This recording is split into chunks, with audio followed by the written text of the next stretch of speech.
Thank you and welcome to this week's show. The Huskers come up short in Iowa City on Friday, 26-20, a heartbreaking loss for the Big Red, who really played a good football game. And Coach, some are easier to put behind you than others. This one's probably going to sting for a while. It does. That being said, I was proud with the way the guys approached the game, their mentality going into game, the toughness they exhibited. So there's a lot to build on, but the guys are tired of having that result. Time for this week's Ask a Coach a Question segment, brought to you by U.S. Cellular. Dave from Waco, Nebraska says, Coach, as I look at this team, I feel like we've made progress at about every position in the last 3 years. Would you agree? I do agree. I think we're better, we're deeper at almost every spot. The guys are just tired of the results, so it's got to translate into wins. All right, Dave, appreciate the question. A reminder, you can text Coach a question for next week's show. Thanks to our partner, U.S. Cellular, the official wireless partner of the Huskers. We're back with action from the first quarter of the Black Friday game between Nebraska and Iowa. That's coming up next. Welcome back to the High Bid Husker Football Show. Nebraska traveled to Iowa City on Friday to take on the Iowa Hawkeyes. Let's head into the action of the first quarter. Iowa wins the toss, takes the football, and puts together a decent drive, mostly through the air. How about the opening drive for Iowa? Not really much run game in this opening drive. This was the tough play.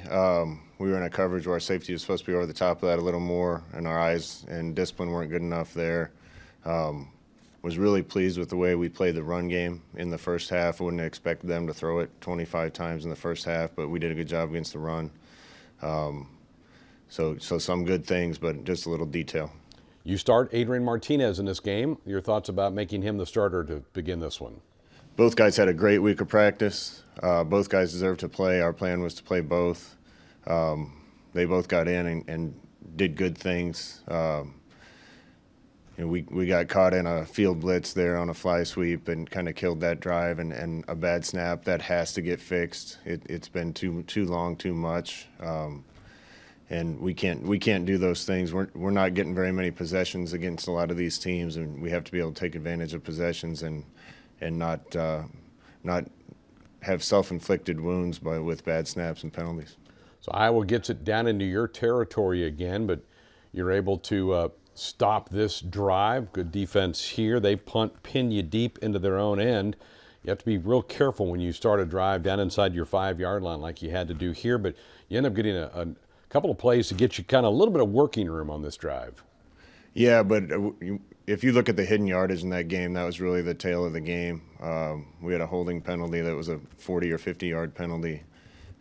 Lost yardage on kicks and punts, and then a 50-yard change on field position on a fumbled punt on our side. And that's about 200 yards of hidden yardage in the game. Those things can't happen. So you move it out a ways, and then Iowa, though, with a shorter field, you have to punt back to them. You mentioned the defending the run. You hold them to 2.9 yards per carry for the game. That was really impressive. Iowa gets it down inside the red zone and then able to throw a touchdown pass to go up 10-0. Boy, it seems like your first 3 games coaching against Iowa, it's always kind of dig a hole early in the game. You have to kind of climb uphill against these guys each year. Yeah, we got to get that changed, obviously. Same thing happened last year and the year before, and if we don't put ourselves behind the 8 ball, we're going to have a better chance. So Luke comes in here, a pass here. He gives you a little bit more speed, a little bit more giddy up from the quarterback position as he is handing off here to Marvin Scott as you get toward the end of the first quarter. But a nice run here by Luke as you put together a pretty good little drive here. We did. We didn't finish it. Luke gives us a spark anytime he's in the building or on the field. Love what he brings to our football team. He's going to be a really good player around here. So quarter number 1 in the books, a 10-0 Iowa lead after 15 minutes of football, but the Huskers on the march. We'll pick up that drive as we continue into the second quarter here on the High Bid Husker Football Show. We're back on the High Bid Husker Football Show, Nebraska-Iowa highlights. Let's jump into the second quarter. We're in the midst of a Husker drive. Nebraska an 11-play, 62-yard drive. Another good scramble here by Luke. Really good drive. The only thing that you probably don't like is it ends up in 3 instead of 7. Absolutely. Got to finish some of those drives in the red zone. 7 would have made a big difference in the game right there, but good drive for the offense. So now you're on the board, 10-3 game. Iowa with the football back, and you're about to get a turnover here as DiCaprio Boodle, senior corner, has played a ton of football before he gets his first career interception here. great to see. DCap's been in position to make a few of those and just hadn't got them done, and great to see him make that play. Here's Alante Brown, the freshman from the Chicago area, with a nice little end around. You're again back inside the red zone, but for the second straight time, it ends up with 3 points. Connor Culp with a 39-yarder to make it a 10-6 lead. Iowa then responds back after you cut it to a 4-point game, as they're able to put together a 12-play, 55-yard drive here. Get a little bit more of their running game going on this drive. Yeah, but again, we gave them a little bit of a short field here. Had chances to get off the field and didn't. Good job holding them to 3. Now, you go on an 11-play, 75-yard drive. You're able to overcome a couple of rough snaps on this drive. This was an impressive drive right before halftime. Yeah, there were some things going on there. The snaps have to get fixed, so we'll deal with that. We caught them in a middle pressure when we got the swing to Wandale there.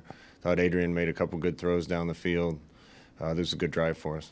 Here's one of those snaps that you have to go back on, and then you bail this drive out with Austin Allen making a terrific catch, and a good job by Adrian of keeping his eyes down the field to keep this play alive. But what a good play on both ends here. Thought this was really good protection.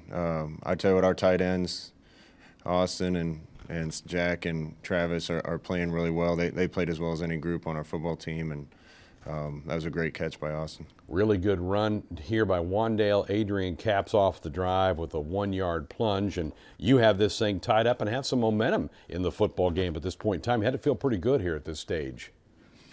We feel good at this point, and we had momentum going in. Really, if you look at this entire season, when we have offensive drives with no turnovers, penalties, or bad snaps, we're pretty efficient. There's just been too many of those and too many at the wrong times.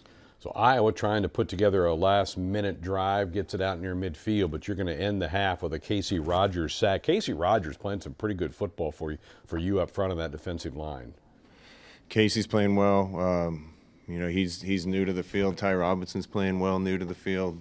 We have a lot of that going on, and we need to build on that. So those young guys up front making some plays. So a 13-13 game at the half, and Nebraska's going to get the football to start the second half. We're back to look at the third quarter. That's coming up next.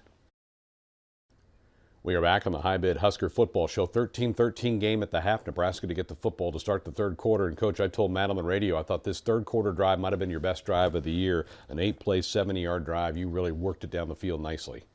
Again, another clean drive. Made some good adjustments at halftime. They gave us a chance. I thought we had several guys make some good plays here, and felt good about the game going ahead on the first drive. Started to see a little bit more of Ramir Johnson on this drive. He's going to, in fact, end this drive with a 12-yard touchdown run, a redshirt freshman running back from back on the East Coast, but making some plays for you, and you're kind of getting thin at that spot with some injuries. We have. Mills wasn't able to go. Marvin got knocked out of the game. We were kind of down to Wandale and Ramir. I think that position's done well considering the circumstances, and this is a good patient run. Can't reach the ball right there, but good to see him get in the end zone the first time. Yeah, his first career Husker touchdown. The ground causes the fumble, and they go back and review it, and he clearly broke the plane with the ball in his hands before his knees touched. And so now you have a lead, 20-13.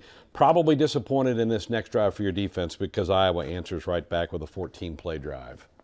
Yeah, this would have been a big time to get a stop, and we just haven't come up with the timely stop. I thought we played hard, just didn't make the one play here or there that needed to happen. This was a tough third down. We lost eyes on this one, and would have been great to get the ball back up a score. So Iowa able to respond and get this thing tied. Here's a stretch and a good patient run by Sargent, cuts back and finds the end zone. So we're knotted at 20. Offense comes back out and a 3 and out. And that's probably not what you wanted after they get the momentum, because you're putting your defense right back out on the field. We missed a block on one play on that drive that I think would have got us in good shape, and definitely needed to capitalize there.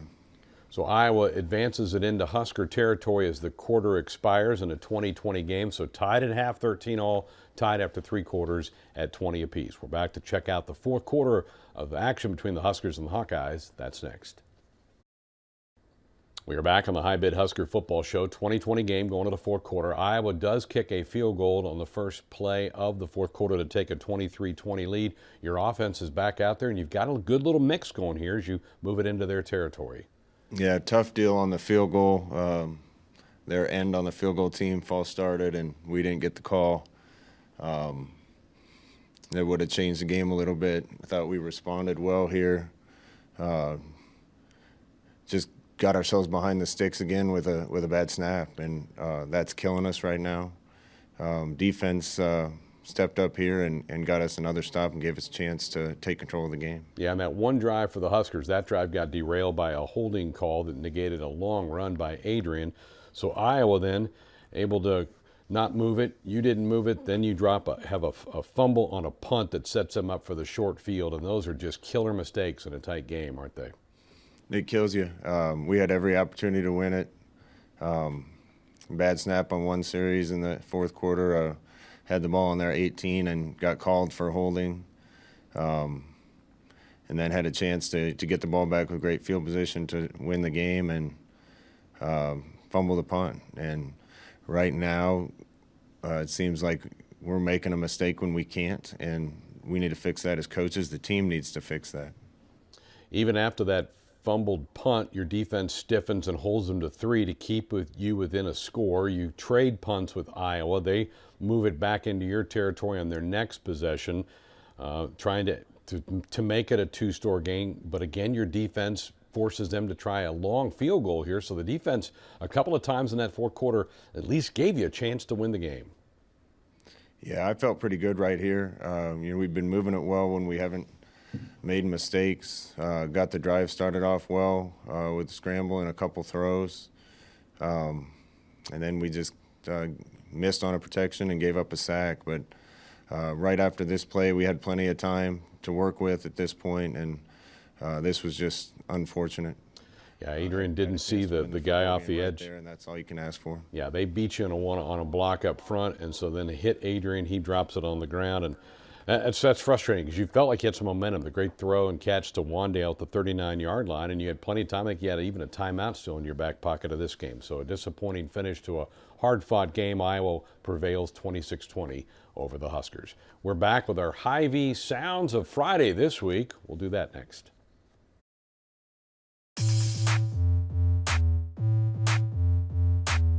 Continuing to just be the defense that we know we want to be. Guys out there scratching, clawing, holding guys back, just, jumping in their gaps, just being sound on defense, just giving the offense as many opportunities as we can. So, the end of the game was just like clockwork, just go ahead, go out there again, give the offense another opportunity. And, defense just, we played our hearts out today. Very frustrating for us and as players, as coaches. I know we're not satisfied. Obviously, we want to beat these guys, and we've been in a ton of close games against this team specifically, year in and year out. We just have to be more consistent. That starts with me and the rest of the leaders, and we will be. We will be. We have a ton of faith in Coach Frost, and I have a ton of faith in this team and these guys. We just have to come out and fight like we did today, and you just continue to play hard like how we did, and prepare the way that we did for this game, and the wins will start to come if we just keep grinding and keep our heads down and just keep working. I mean, that's all we can do. So I think there's still a lot left in the tank for us. Those are our Hy-Vee, normally Sounds of Saturday, but Sounds of Friday from the Iowa game there for you. All right, Coach, how difficult is it to emotionally get a team back up after a gut-punching loss like the one you just suffered? I don't think it will be. I loved our team's response after the game. My discussions with the team, they understand they prepared better for that game. They went into the game with better mentality, and they gave themselves a chance to win against a good team. We need to keep doing the same thing, and I think the guys are dedicated to doing that. I know you probably haven't done a lot of dive into Purdue yet. Your initial thoughts about playing the Boilermakers? Another good team, really dangerous on offense. Do some really good things on defense, mix it up a lot. Not sure what look you're going to get from one play to another. We're going to have to play well anytime we take the field in this league. Huskers back on the road this week to take on the Purdue Boilermakers. Have a good week. Thank you. Comments of the head coach after the Huskers' tough loss at Iowa on Friday. That'll do it for this week's show. Next week, we're back to review the Purdue game. My thanks to the entire Husker Vision crew and to you for watching, inviting you to join us again here next week.